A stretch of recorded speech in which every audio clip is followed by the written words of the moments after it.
नमस्कार, स्वागत है आप सभी प्यारे मित्रों का। आज की इस क्लास में हम लोग बहुपद के शून्यांक ज्ञात करना सीखेंगे।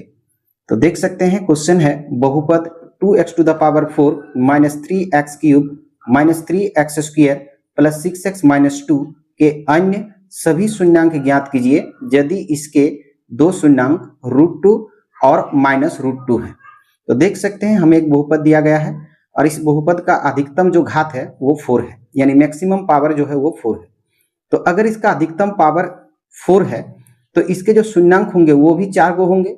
उन 4 शून्यांकों में हमें दो शून्यांक दिया है, एक है √2, दूसरा है -√2।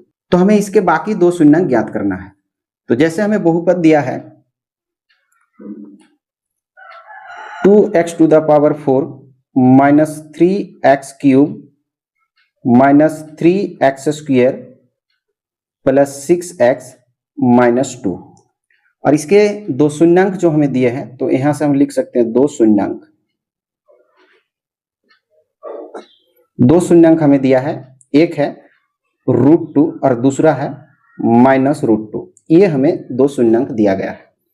अब चूंकि हम जानते हैं अगर हमें शून्यांक मालूम है तो यहां से हम कह सकते हैं कि जो प्लस में उसे हम x के साथ माइनस में दिखाएंगे, यानी x-2 और x प्लस √2। जो प्लस में उसको माइनस में दिखाएंगे, जो माइनस में उसको प्लस में दिखाएंगे। और ये जो दोनों हैं x -√2 और x प्लस √2, ये दोनों ये दिया गया बहुपद के दो गुणनखंड होंगे। जैसे कि एक संख्या मैंने लिया 20। अब 20 के दो गुणनखंड, एक है 2 और दूसरा है 5। ऐसे इसके बाकी भी गुणनखंड है, लेकिन हम कहते हैं कि 20 के एक गुणनखंड 2 मैंने लिया और दूसरा 5 लिया। अब 2 से इसको भाग लगेगा पूरा पूरा, तभी तो 2 इसका गुणनखंड है, और 5 से भी इसको पूरा पूरा विभाजित किया जा सकता है। अब यदि हम इन दोनों को गुणा कर दें 2 और 5 को, तो इसका जो गुणनफल आएगा वो 10 होगा। तो 2 से 20 को डिवाइड किया जा सकता है पूरा पूरा, 5 से भी 20 को पूरा पूरा भी डिवाइड किया जा सकता है। तो इन दोनों के गुणनफल से भी 20 को पूरा पूरा डिवाइड किया जा सकता है। कहने का अर्थ यह है कि अगर x -√2 ये दिया गया बहुपद का एक गुणनखंड है और x प्लस √2 ये दिया गया बहुपद के गुणनखंड है, तो दोनों गुणनखंड को अगर हम गुणा कर दें तो इसका जो भी गुणनफल निकल कर आएगी उससे भी इस दिया गया बहुपद को पूरा पूरा विभाजित किया जा सकता है। तो आइए उसे हम गुणा करके देख लेते हैं। x -√2 into x plus √2। अगर हम इन दोनों को गुणा कर दें तो देख सकते हैं अगर x को हम a माने और √2 को अगर हम b माने तो a minus B into a plus B. तो a plus B into a minus B का फॉर्मूला होती है a² माइनस b²। a हम x को माने हैं तो ये a² माइनस b², b हम √2 को माने हैं तो उसका हम स्क्वायर लगाएंगे। तो यहां से निकल के आएगी x का स्क्वायर माइनस ये स्क्वायर से रूट कैंसिल होगी तो यहां से निकल के आएगी 2। यानी जब x -√2 और x प्लस √2 इन दोनों गुणनखंड को हम गुणा करेंगे तो उसका जो प्रोडक्ट होगी, उसके जो गुणनफल होंगे वो x² - 2 निकल के आएगी। अब x² - 2 से जो है ये दिया गया बहुपद को भी पूरा पूरा भाग लगाया जा सकता है। तो आइए यहां से हम लोग जो दिया गया बहुपद है उसे हम लोग px मान के चलते हैं। बहुपद है 2x⁴ minus 3x³ minus 3x² plus 6x-2 और दोनों गुणनखंड का जो गुणनफल निकल का है x² - 2, इसको हम gx मान के चलते हैं। तो gx के लिए हम लेंगे x² - 2। अब ये gx से हम px को भाग देंगे। क्योंकि ये बहुपद का भाग है तो यहां से हम इस तरह से भाग दे सकते हैं, x² माइनस 2 से हम भाग देंगे ये दिया गया बहुपद को 2x⁴ minus 3x³ minus 3x² plus 6x-2 को हम भाग देंगे। अब देख सकते हैं पहले टर्म को हमें इक्वल करना पड़ता है, बराबर करना पड़ता है। तो पहला टर्म है 2x⁴। तो यहाँ से यदि हम यहाँ भागफल लगाएं तो यहाँ से हम लगा सकते हैं ऐसे, पहले 2 लेंगे ताकि 2 जैसे यहाँ लगाएंगे यहाँ 2 आ जाएगी। अब x का पावर 4 है, यहाँ x का पावर 2 है, तो हम यहाँ से x का पावर 2 लेंगे। तो x का पावर 2 और x का पावर 2 मिलके x का पावर 4 हो जाएंगे। फिर ये जो 2x² है उससे जो है हम ये -2 को भी गुणा करेंगे। तो ये प्लस का और ये माइनस का, प्लस माइनस माइनस 2 को 2 से इंटू करेंगे तो 4 हो जाएगी, यानी -4x²। तो देख सकते हैं एक्स स्क्वायर का टर्म यहाँ है, तो यहाँ से हम लिखेंगे -4x²। क्योंकि ये बहुपद का भाग है इसलिए हम यहाँ से साइन चेंज करेंगे घटाते समय। अब देख सकते हैं +2x⁴ है, तो प्लस है तो यहाँ से हम माइनस लगा लेंगे, और जो -4x² है यहाँ से हम प्लस लगा लेंगे। ये बहुपद के भाग में हमें जो है, क्योंकि ये बीजगणित है तो माइनस करते समय हम साइन को चेंज कर लेंगे। और हमें चूंकि पहला टर्म को बराबर दिखाना होता तो पहला टर्म बराबर है, ये प्लस का 2x⁴, ये जो प्लस है अब ये माइनस यहाँ आ गई है, और ये -x⁴, ये प्लस का और ये माइनस का, प्लस माइनस अलग अलग साइन है तो यहाँ से कैंसिल हो जाएगी। यहाँ से ऊपर से उतर क्या ले आएंगे हम लोग, -3x⁴। अब देख सकते हैं ये -3s² और ये प्लस का 4s², अलग अलग साइन है, ये माइनस का और ये प्लस का, अलग अलग साइन में हम लोग घटा लेते हैं। 4 में से 3 घटाएंगे तो यहाँ से 1 आएगी, 1x²। उसके बाद 4 जो है बड़ा है तो ये प्लस का साइन हम लगा लेंगे, जो डिजिट बड़ा होता है उसी का साइन बैठता है। उसके बाद यहाँ से +6x -2 को हम जैसा वैसे ही उतर लेंगे। उसके बाद देख सकते हैं यहाँ हमसे मांगा गया है -3x³, तो यहाँ से हम सबसे पहले यहाँ माइनस ले लेंगे, जैसे ये माइनस लेंगे यहाँ पे माइनस आ जाएगी।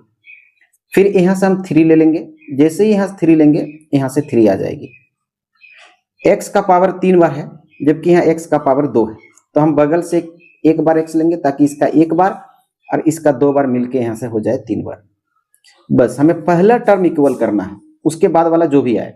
अब ये -3x को हम -2 से इंटू करेंगे, तो माइनस और माइनस प्लस, 2 3 जा 6 यानी +6। देख सकते हैं x वाला जो है टर्म है वो यहाँ पे है, तो यहाँ से हम लगाएंगे +6x। फिर ऊपर वाला से नीचे वाला को हम लोग घटा लेंगे। अब यहाँ से फिर साइन को बदल लेंगे हम लोग, ये माइनस का है तो यहाँ से हम लोग प्लस ले लेंगे, और ये प्लस का है तो यहाँ से हम लोग माइनस ले लेंगे। ये माइनस का 3x³, ये प्लस का 3x³, अलग अलग साइन में कैंसिल हो जाएगी। ऊपर से उतर के ले आएंगे ये 1x², 1s², और देख सकते हैं यहाँ पे प्लस का 6x, ये माइनस का 6x, प्लस माइनस कैंसिल हो जाएगी। तो ऊपर से उतर के ले आएंगे 1x², यहाँ से उतर के आएगी -2। अब हमें यहाँ 1 चाहिए, तो यहाँ से हम लेंगे +1, जैसे यहाँ 1 ले लेंगे ये 1 यहाँ पे आ जाएगी। हमें x² चाहिए, यहाँ s² है तो यहाँ से s² हम यहाँ डायरेक्ट बैठा सकते हैं। अब ये 1 को 2 से इंटू करेंगे तो माइनस और प्लस, प्लस माइनस माइनस, 2 1 जा 2, तो यहाँ से लेंगे -2। फिर ऊपर वाले टर्म से नीचे वाले टर्म को हम माइनस कर लेंगे।